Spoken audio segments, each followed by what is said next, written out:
أسئلة كتير جوا دماغي، هو أنا مين وقيمتي فين؟ والحل دايما إني أهرب من الدوشة دي واختفي. بس لقيت إن الهروب أوقات كتير بيكون صحيح. بس لقيت إن الهروب أوقات كتير بيكون صحيح. لما باجي أهرب في حضنك وأتدفى فيه واحتمي. لما باجي أهرب في حضنك وأتدفى فيه واحتمي. في ناس كتير بتحب تهرب من حاجات كتير في حياتها. ممكن ناس تكون بتفكر تفكيرات سلبية وناس بتفكر تفكيرات إيجابية. بس لما تيجي تفكر تفكير إيجابي، إزاي تهرب لحد أنت بتحبه قوي. فناس كتيرة تحب تروح لقرايبها، ناس كتيرة تحب تروح لأصدقائها. لو أنا هربان من البيت هروح للناس اللي بحبهم. بس تخيل في شخص بيحبك محبة غير عادية، محبة غير مشروطة. ممكن لو تروح لحد وانت هربان تروح تقعد عنده ساعة، ساعتين، 3، يوم، يومين، وبعد كده تحس انك تقيل. بس في واحد عايز تهرب بجد وعايز تروح له، في واحد بس فاتح الباب طول الوقت. وساعات كتير لما بفكر بس انا مليان خطايا، مليان تعب، مليان ألم، مليان وجع، ازاي اهرب للشخص ده وازاي اروح له؟ الوحيد اللي تعرف تروح له هو الله. الكتاب طول الوقت بيقول: ها أنا ذا واقف على الباب وأقرع، إن سمع أحد صوتي وفتح الباب أدخل إليه أتعشى معه وهو معي. واختار حتة حلوة قوي، إن أنا من خوفي وتعبي ويأسي أنا محتاج حد أجري عليه، بهرب عنده مش بهرب منه. بس ساعات بفكر الشخص اللي أنا بهرب منه، الشخص دوت بيخوفني قوي. بس الله مش دي الصورة بتاعته. الله صورته طول الوقت هو الأب المحب، وطول الوقت صورة الله هو الإله اللي بيحبك قوي إنك تجري عليه مش تجري منه. وساعات كتير بتفكر هل ممكن يكون الله بعض الأحيان بيظلمني؟ هل اللي أنا بجري عليه دوت بحس ببعض الأحيان إنه بيتعبني؟ حاشا. بولس الرسول بيتكلم وبيقول: الله ليس فيه ظلمة البتة. لو انت عندك ابن والابن دوت سألك قال لك: بابا انا ممكن تجيب لي حاجة كلها؟ فبيقول: لو جبت له خبز. لا، ده انت مش هتديله خبز، ده انت ممكن تجيب له بدل الخبز حجر. وانت عارف كويس قوي ان البيئة اللي كانوا عايشين فيها في الوقت دوت بيئة غريبة جدا، ان كان الحجر عبارة عن دايرة مستديرة بيضة، فهو شبه الخبز بالظبط. وكأن يسوع بيخاطب اليهود وبيخاطب الجموع اللي بتسمع، بيقولوا لهم ايه؟ بيقول لهم: هل منكم لو سألوا ابنه نفسه في عيش يا بابا تديله خبز؟ طب الأصعب من كده، لو سألك ابنك سمكة أفتعطيه حية؟ وراح قال تالت حاجة: طب لو سألك بيضة أفتعطيه عقربا؟ وكأنه بيقول له: لو انت ابنك سألك سمكة وبيضة وخبز هتديله حاجة مختلفة ولا هتديله حسب احتياجه؟ عمر ما ابني يجي يقول لي: يا بابا أنا نفسي في عيش وأمديله حجر، نفسي في سمكة وأديله حية، نفسي في بيضة وأديله عقرب سام. ليه؟ إذا كنت أنتم تعرفون أن تعطوا أولادكم عطايا جيدة فكان بالحرية أبوك.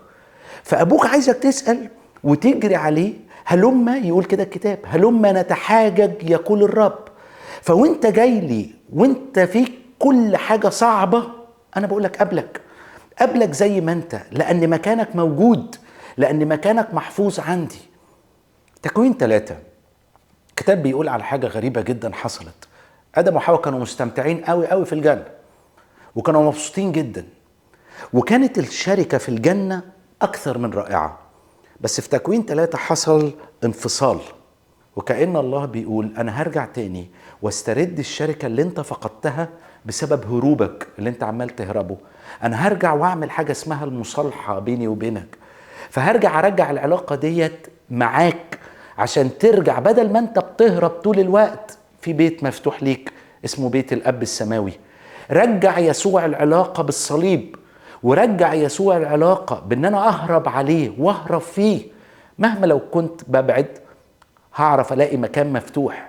في بعض الاحيان يا احبائي بنهرب كتير قوي قوي قوي ناحية حتة غلط، والرب طول الوقت يقول لك مش دي السكة اللي انا عايزك تروحها. عشان كده المكان اللي انت بتروح له عمرك ما تركب قطر وانت مش عارف انت رايح فين، وتسأل الكمساري ولا تسأل الراجل بتاع التيكتس وتسأله وتقول له هو القطر ده رايح فين؟ حضرتك انت ركبت القطر، فانت عارف كويس قوي وانت جوه القطر المكان اللي انت رايحه فين، وعارف كويس قوي وانت جوه القطر المكان ده اخره فين وهيوصلك لايه. هو ده الرب اللي بيشجعك عليه النهارده. بيقولك لو عاوز تهرب المكان بتاعك موجود، والمكان بتاعك محفوظ، والمكان بتاعك في حضني وعندي. عشان كده ما تحاولش تهرب في حتت كتيرة قوي، الحتت دي مش هتساعدك انك توصل. ولما تيجي مرة تاني تقول للرب ألمي، وجعي، تعبي، أنا عايز أرجع الشركة دي معاك. أمامك شبع سرور، وفي يمينك نعم إلى الأبد. طول الوقت أنا عايز أبص للمكان الراحة. الشركة بتاعتي مفصولة معاك وبقالي وقت كبير قوي. أنا مش خايف منك، أنت اللي خلقتني وأنت النموذج الحقيقي بتاعي، فأنت اللي صنعتني. والترنيمة الجميلة اللي بتقول يلي أمامك حياتي من قبل تكويني، بيتكلم على إزاي الله صنعني والله خلقني والله عارفني كويس قوي بطباعي وصفاتي. فأنت مش محتاج تهرب منه، لكن أنت محتاج تجري ليه. عشان كده في مرة من المرات في عربية عطلت بشخص، والعربية ديت كانت نوعها من النوع الأمريكاني، اسمها عربية فورد. وبعدين نزل الراجل يحاول يصلحها ويحاول يعملها، العربية ما بتتصلحش. فجأة عدى واحد قعد يبص على العربية، قال له وريني فيها ايه. قعد يحاول فيها، ما العربية ما بتتصلحش. قعد وقت طويل، ساعة ساعتين ثلاثة، وإذ فجأة تيجي عربية سودة فارهة جدا وتقف ورا العربية البايظة الفورد ديت، وينزل منها راجل لابس بدلة شيك جدا ويسأل الراجل، يقول له العربية فيها ايه؟ يقول له مش عارف، بحاول ادور، العربية عطلانة بقالها وقت. يقول له طب ممكن توريني؟ فتح له الكبوت، بص، عمل حاجة كده، فجأة العربية دارت.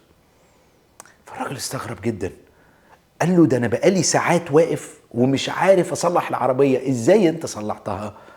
فبيعرفه بنفسه وبيقول له انا اسمي فورد، وانا صاحب شركات فورد، وانا اللي عملت العربية ديت، وانا اللي فاهم فيها، فانا اللي عرفت اصلحها، لان انا اللي عملت كل حاجة فيها.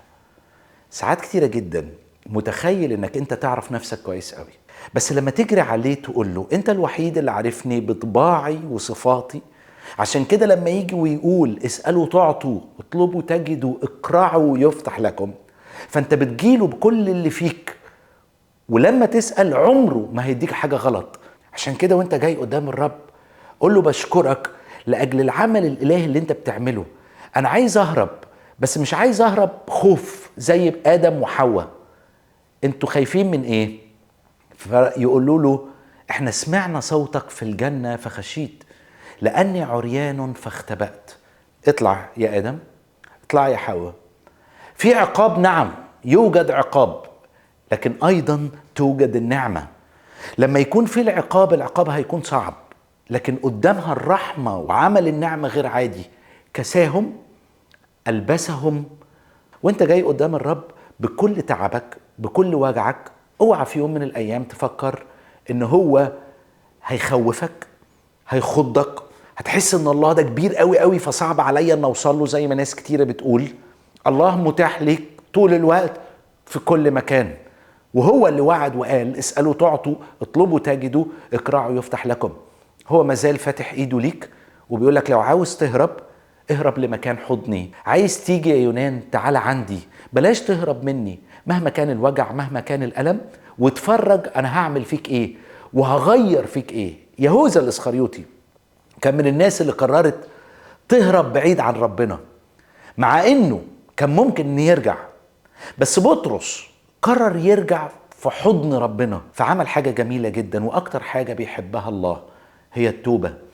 فلما تكون تعبان عايز ترجع، ارجع بتوبة حقيقية قدام الله. والتوبة هي الرجوع 180 درجة. أنا هلف، مش عشان أنا بحب اللي أنا نفسي فيه، لكن أنا بحبه، وعشان أنت بتحبه هتجري عنده وهتستخبى فيه، وهتعرف هو بيديك أشواق إزاي وبيديك محبة حقيقية إزاي. هتفيض وهتكون نموذج حقيقي قدام الرب وتلميذ حقيقي رائع ليه. واحد من ضمن الناس اللي هربت بس الله كان عايز يرجعه مرة تاني لمكان راحة حقيقية هو كان يعقوب.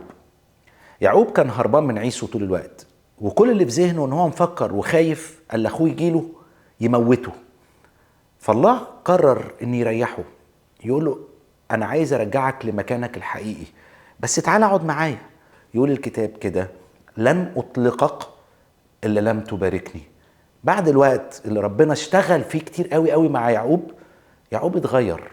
بعد ما كان مخادع، بعد ما كان صعب جدا، بعد ما كانت تعاملاته كلها فيها كذب وسرقة وخيانة، ايه ده؟ يتحول يعقوب 180 درجة. لان انا عايز ارجعك لمكانك الحقيقي، عايز ارجعك للكيان اللي انت المفروض تكون فيه ابن لله. ورجع يعقوب. بس اللحظة اللي انت بتقابل فيها ربنا وعايز يرجعك لمكانك وخدمتك وعايز يرجعك لمكانك الصحيح، محتاج حاجة واحدة بس، تروح تقعد معاه وتفرج. لما تروح تقعد معاه هيغيرك ازاي وانت بتقول له انا لن اطلقك الا لم تباركني.